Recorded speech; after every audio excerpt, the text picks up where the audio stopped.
Story 1. Gaia.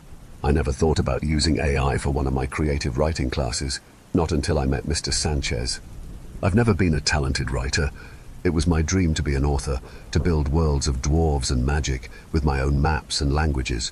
Classes were all the same: write, get a grade, no constructive criticism.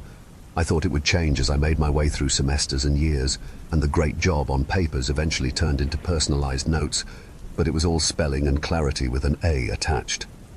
My brain was full of tales and fantasies, but the construction of their worlds was too much, or too little. I wasn't sure how to tell my stories the correct way, and my professors never helped. That's why I took Mr. Sanchez's class. There was a site called Class Rank where students could rate professors out of 5 stars, like they were restaurants instead of people. I was eventually pulled in by the 0.5 star rating one had, which I didn't think possible. His class was a nightmare, apparently, but everything went over my head when I saw overly critical feedback as one of his flaws driving people away. I signed up for the class immediately. I should have turned back the moment I could count the number of objects in the room on one hand. Students' worn-down desks, plastic chairs to match, the professor's slightly less run-down desk, the somewhat cushioned chair, and the professor's computer that had the dimensions of a brick. After class started, he spoke mostly about the syllabus. It seemed typical, if not for his dull voice droning on and carrying each word like it deserved to be held out for a few seconds. When he got to the end of his syllabus, he casually mentioned the required weekly assignment: 1 original story every week, 3,000 words minimum.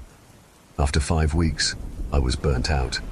Many of my other classes required original stories as well, and I could grit my teeth and take a month to come up with something I found to be subpar. For 5 weeks, however, I spent more and more of my time chugging out fantasy that ended up being a retelling of Lord of the Rings for the last 3, only to get a C on everything I submitted. Most of Mr. Sanchez's notes on the stories were him claiming my mostly stolen magic systems were confusing.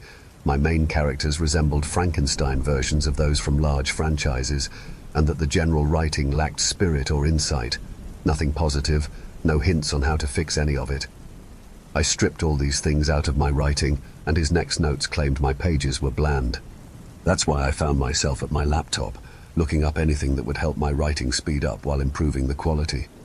Websites told me to read, as if I hadn't been doing that all my life, and the thought of downing a book to regurgitate it again nearly made me ill. Other forums said to write every day, as if my academic choices hadn't already forced me into that. Then came social media. Many of the posts promoted the same garbage every website did, but others pointed me to artificial intelligence. I always turned my nose up at AI, scoffing at generated ads as I shopped on Shein, and told myself I was helping the environment. I convinced myself helping the environment could wait until after this semester, and opened up a website for what seemed to be the most recommended generator, the Generative Artificial Intelligence Assistant, or Gaia. I didn't want an entire story printed out and handed to me, so I gave the generator what seemed to be the most morally correct thing I could think of as a writer. Give me a writing prompt. Immediately, text was flying across my screen. Gaia gave me multiple options despite having only asked for one. The more I read, the more I recoiled back from my screen. None of them fit me, but I just started, and I couldn't give up now. I wrote something else. Give me a fantasy prompt. The new prompts didn't make me want to close my laptop and decide that school wasn't for me after all, so I looked over them. I ended up choosing one about a seaside sacrifice for an ocean god, deciding that if I am forced to write, I might as well add horror for some flavor, even if it was fantasy again. My grade the next week was still a C, and while it didn't feel as draining to write when I had some idea of a direction, I was agitated. I should have been frustrated with the AI, but really, I was frustrated at getting nowhere with my grades. Yes, Mr. Sanchez was giving me criticism, but it wasn't constructive. Every attempt to email him was faced with, "I already provided feedback," and if I saw those words again, I'd scream. If Mr. Sanchez wouldn't give me constructive criticism, I knew who would. I fed my paper through Gaia and asked what I was doing wrong, pleading with a machine to do the job my professor refused. I skipped its positive feedback and went straight to what it deemed weaknesses. The most notable one was that, for a short story, the plot kicks off late. While it hurt, it was easy to slash the start of my upcoming story for the week. It noted that the clarity in my story's stakes was muddy, so I tried to tighten it up as best I could. Reading over my work again, I found I could somewhat tolerate my writing and turned it in without wanting to condemn the piece to my computer's trash. Another C. I didn't know that I wasn't already past my breaking point, but I could practically hear a snap in my brain when seeing the grade that week. Every other class I passed with flying colors, and even the great jobs as feedback was starting to sting less. I was no longer accepting of a C. I stayed behind in class that Monday and made sure I was the last to talk to Mr. Sanchez. His face looked like it was sculpted of impure clay, with rocks in the mixture, and excused as a creative way of making molds. It didn't look creative, and the artist left creases around his mouth and forehead that somehow made him look in equal parts perpetually angry and bored. "Javi, I've been waiting for you to talk to me." His voice made my ears itch. "I email you almost every Friday about grades." "Yes, but that's not talking, is it? So professional. I email just for you students, but really I hate it." "I can tell." My mouth twitched. "But I actually did want to talk to you about the grades thing again. The weekly stories, I just don't know what I'm doing wrong. You have to give me more direction." Mr. Sanchez sank back into his seat, his non-existent nails tapping against the desk in front of him. "Yes, I keep putting it in my feedback. It just lacks heart. You don't seem to be in your work, especially recently. It's really hard to give every story I make heart when I have to produce them like they're factory-made." I mumbled like I didn't want him to hear, but I very much so did. He only waved his hand at me. "Well, that's what the world of writing is like, son. Plus, I just don't really like fantasy, and that's all you make. Maybe come up with something different altogether." Changing genres was much harder than anticipated. Every time I started with a cabin in the woods or a pool party scene, my fingers moved on their own. Touch of magic slipped into every story, a track that formed into a fantastic world, and the only way to get myself to stop was to delete everything and start again. It took me until the due date that week to open Gaia. My mind was drawing blanks, and while 70s were becoming my bane, the thought of a zero made my chest physically ache. My only thought was that maybe the AI could help me, so I asked Gaia what was an easy genre to write when all I've written is fantasy. The response started with something that looked like positive reinforcement, so I scrolled. It gave me paranormal, something I hadn't heard was considered a genre, but I was desperate. I'd never written about supernatural beings, only twisted versions of what existed to fit my worlds. The fear that Mr. Sanchez would fail me made me hesitant to let anything slip back into fantasy, but I didn't know how to keep myself from that world. Another prompt came to mind, and I asked Gaia to give me an example of paranormal. It didn't occur to me that Gaia would write its own story. The piece was less than 200 words and was apparently titled Apartment 6B by the machine. It was about a new tenant moving in across the hall, never once opening their door, and the tenant's unusual habit of showering at 4:05 a.m. every morning. All minor inconveniences until the main character's ceiling started whispering to them. There was more, but I was too busy trying not to laugh at the absurdity. It was enough, though, and gave me inspiration for that week's story of a woman thinking her apartment's haunted until realizing she was the ghost all along, and those blurs she's been seeing are those moving in after her. Mr. Sanchez gave the story a B. His normal criticism was shorter, a single sentence saying, "Much better than your fantasy." I kept up the new routine, a new genre every week, a new example, constant critiques, and all provided by Gaia. I couldn't even start writing anymore without an example of the genre it chose for that week, and I found my footing with its prompts. My workload seemed less extensive despite the amount I had to do staying steady. My stories got B's for a while, then it was C's, but the taste of better grades kept pushing me forward, trying to find that same spark. Writing without Gaia for my other classes made me nervous. It was easier to finish my weekly story, however, as I would switch over to that to calm down. Suddenly I was pumping out more, and occasionally I'd have stories stacked up and ready to go a week ahead of time. There was a poetry class I was taking, and just as every class that didn't involve Mr. Sanchez, I was easily passing, with the nicest woman in the world as my professor. No one else complained about her grading, so I assumed we were all getting 100s on our assignments. The only thing that stopped my obsessive scrolling through my gradebook was seeing one of my poetry assignments come out up as a B. She wrote that it didn't sound like me, that it seemed I was distracted while writing this piece, and she was allowing me to resubmit a new version of the piece during the weekend. There was an immediate surge of panic through my system. My first instinct was to pull up Gaia, though no prompts came to mind on how to fix my work. I fed the poem through Gaia, but its advice wasn't enough. There was a distinct feeling of wanting to pull my hair out, but I got the same release instead by typing another prompt. Rewrite the poem to make it better. Reading over the refashioned poem, I felt relief. It was my ideas wrapped in someone else's words, better words. I didn't know how to articulate my stories and thoughts into something anyone would engage with. I turned in what Gaia had fashioned. My professor gave new feedback that Monday, telling me I should let myself recharge.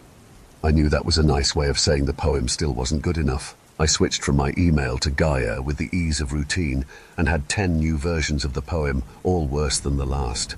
Reading over them, I was convinced it was the ideas behind the poem. It was my original wording that was holding back Gaia from doing what I couldn't. I deleted the chat and opened a new one, knowing I needed a different approach. Write a poem. It was about listening to nature, taking in the rustling of leaves and traffic like they were music. Things I would have never thought about. I turned that in for my next round of poems and got a C. I didn't take up her suggestion of rewriting again. Gaia was used for all my classes, and I could feel the shift. More pieces were made with better quality, my name still plastered over it. There was also a trend of my grades slipping from A's to B's and lower, but I was content. I wasn't sure why, but despite the decreasing numbers, I sat back with ease while asking Gaia for more and more. I was finally a writer. Finals usually hit me hard. I would stock up on ramen and lock myself in my dorm for a week straight to write as much as I could and hammer out what was needed. Now the writing could be done with ease, and without my wording, no hammering was needed. I didn't lock myself away with warm noodles finals week, only keeping to my bed and my laptop. The sound of Gaia booting up was warmth enough for me. All I needed was Gaia and my prompts. Grades got back to me quickly. Receiving anything below a 70 was unheard of for me, but the numbers only got lower and lower the more I checked. The last and least was Mr. Sanchez's class. He wrote his longest piece of criticism yet, and reading his words felt unfamiliar to me by that point. It became too repetitive to read, but now it held my attention. I know we spoke about your writing in the past, and I believe I have had a change of heart about your fantasy writing. This piece lacked the soul that those stories flourished in. All they needed was polishing, but this needs something I can't give it. Email me, and we can set up a time to work on your stories from the beginning of class and work something else out for your final. My arms were numb, but I absently closed the tab. I didn't see a reason to look back at my old writing, not when in such a short time. Gaia's made me take leaps and bounds. The thought of looking back at my old work made me want to curl up and disappear. I had to make him understand that this was where I wanted to be. An email seemed impersonal, and I knew how I could take it one step further. It felt unnatural to search anything that wasn't Gaia, like I was ignoring a friend, and pulling up class rank almost felt nostalgic. Mr. Sanchez's rating had only gone down, but I was finally there to fix it. I tried to manually type out my review, but my fingers felt oversized on my keyboard and all my sentences came out half-baked. I wasn't sure when Gaia was pulled up on my laptop, but I felt relief settle over me. I wouldn't have to write much of anything when Gaia could do it for me. I found myself asking for a review for my professor. It took some time, but I gave Mr. Sanchez the first 5-star review he would probably ever see. Mr. Sanchez pushed me far outside my comfort zone, but it encouraged me to explore. Now my work is better than it ever was. If you want easy grades, look away from his class. But if you want to come out changed, you've found the right place. Story 2. Modernization of the ancient. 7/22/26. Yet another deadline has passed. My block remains. The ideas are there, but the words are never quite right. The carrot seems mocking as it blinks at me from a blank page. My agent has insisted, that I use an experimental writing aid. Dark Depths is comically on point as a name for a company which touts itself as having the best horror genre-focused AI software. What they're giving me access to is still in beta, but they're excited to have it trained and tested by such a renowned horror writer. There is a child in my mind who peers out from the deep debris of my adult thoughts and feelings. My child self stares with wonder and fascination at a device such as this, eager to explore the knowledge accrued. They didn't just scrape the web for this specialized AI.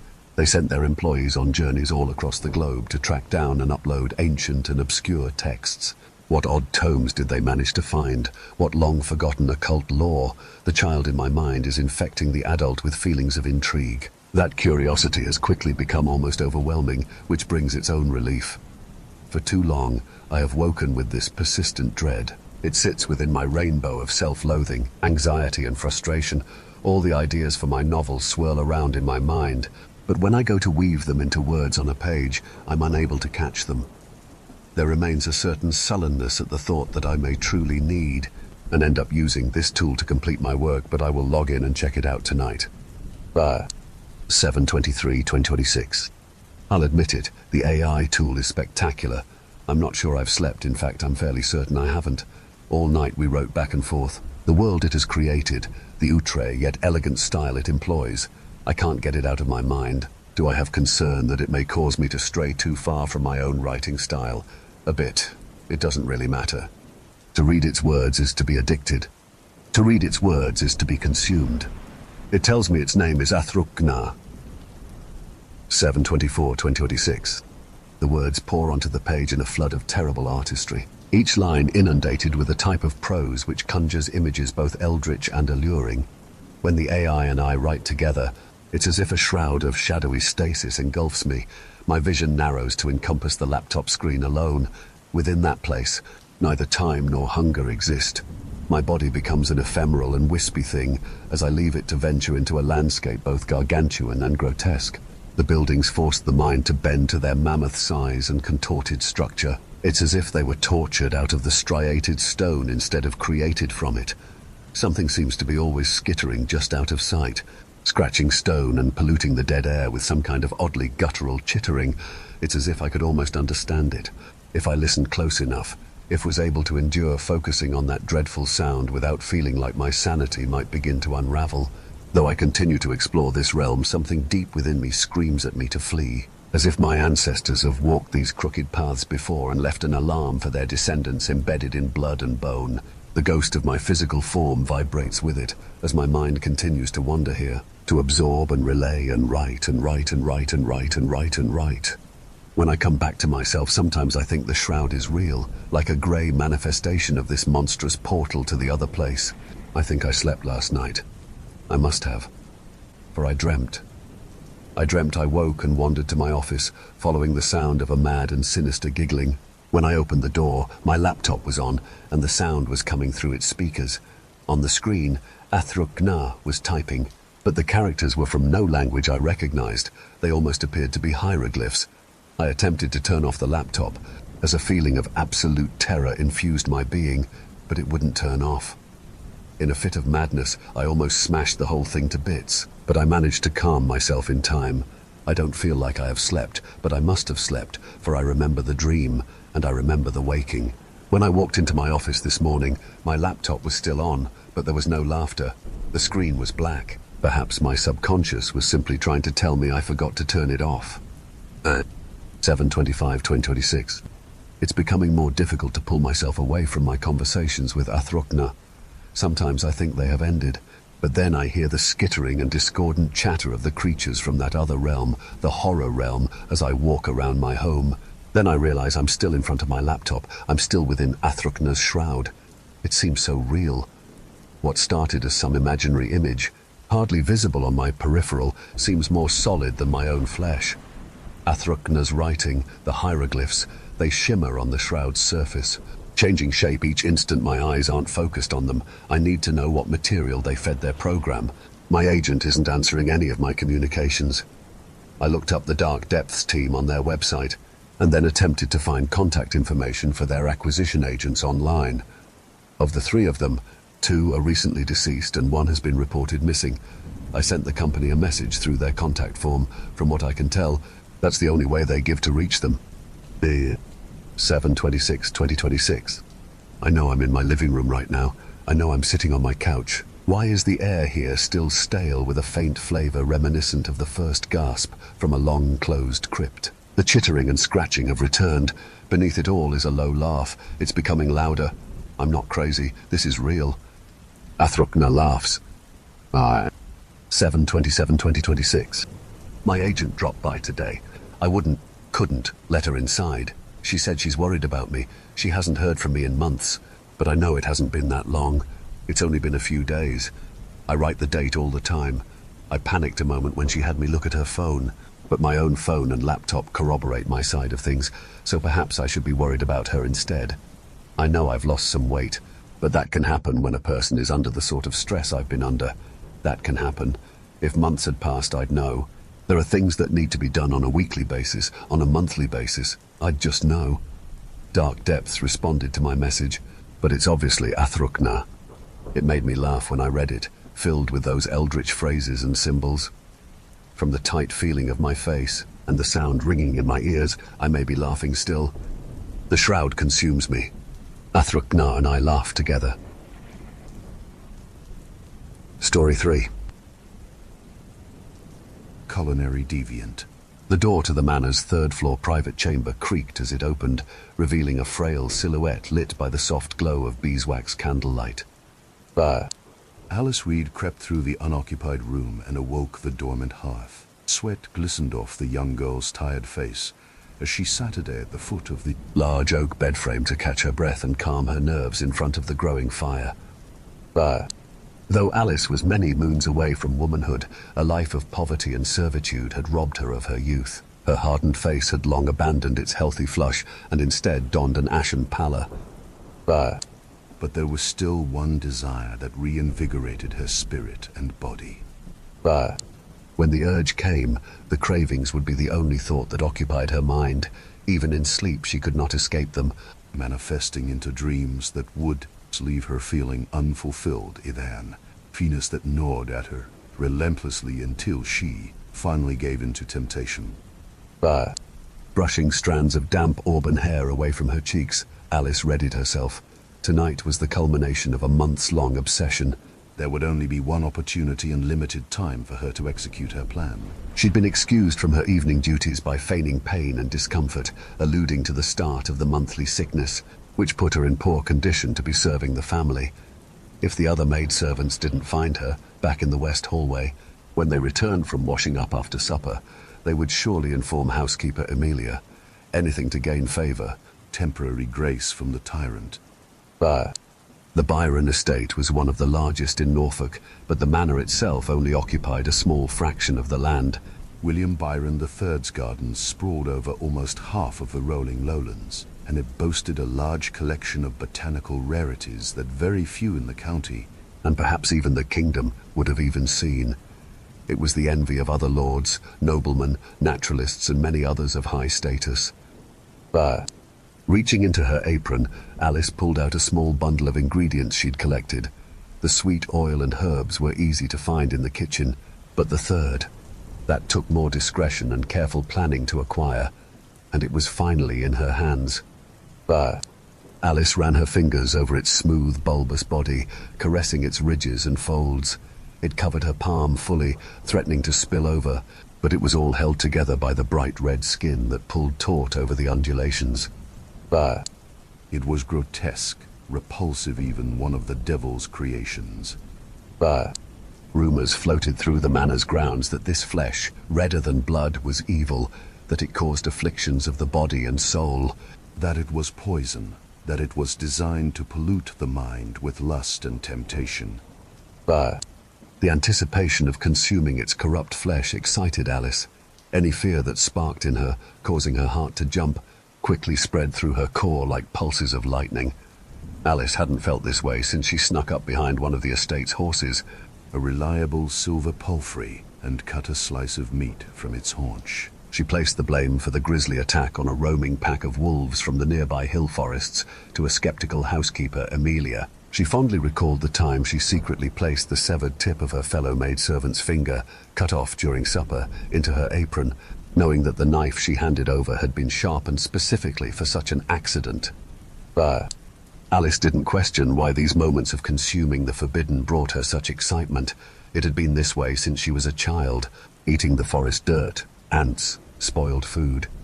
Initially, it was the horrified reactions of the sisters and other children at St. Julian's that drove her, but eventually Alice's obsessions grew to such an extent that she'd found herself in more trouble than 50 lashes at the hands of Sister Meredith. If either housekeeper Emilia or the other maidservants found out about her secret feasts, she'd be dragged away to Colchester. Castle by the witch hunt, it didn't help that her grim features, dark eyes, sunken cheeks, snaggled teeth would be easy evidence of her evil origin, so her twisted rituals were only performed with the presence of the dark spirits, so that possessed her condemned her to this compulsion. Alice looked to the fire, which now crackled steadily. The occult altar was ready. Two hours.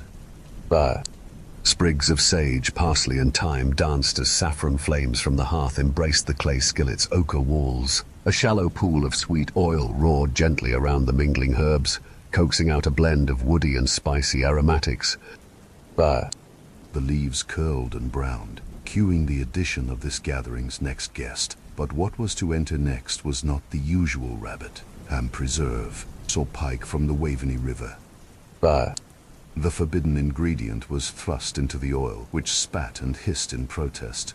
When the frenzied oil settled, Alice carefully lifted one of the warm morsels of flesh to her mouth. Her mouth watered and her heart raced. The bright red flesh was now charred with the cooked herbs speckling the bottom. The juices had caramelized and thickened into an almost honey-like texture. The smell was inoffensive, slightly tart with a savory end note, but that did not do the flavors that Alice experienced in her mouth any justice. The firm and juicy bolus of the Spanish fruit that William Byron brought back from his trip to Rome slid down her throat, and she could feel it settle into her stomach comfortably. She remembered when Lord Byron proudly showed off the sprawling vines in a small plot of land at the east end of the winding gardens. Among the foliage, Alice spotted green berry-like fruit, which bore a striking resemblance to the deadly nightshade, tomat. That was the name that the merchant in Rome gave Lord Byron. Shared by the Spanish conquistadors that brought the seeds to this part of the world for the first time. Over the next weeks, Alice had watched as the ominous berries plumped to the size of bread rolls and took on a deep blush. Stories and rumors flew around the manor as the bizarre fruit ripened, securing the allure of the tomat in Alice's mind. Alice went for another bite, and then one more. Soon the hunks of flesh were gone, leaving no evidence of her secret feast. Even the oily reduction that had formed on the pan had been sopped away with some bread she'd packed with the other ingredients. She wasn't certain if indulging her desires would ever catch up to her. Maybe she would be violently ill or even dead by morning, but she was certain of one thing. This obsession would not end with just one taste. There would have to be more.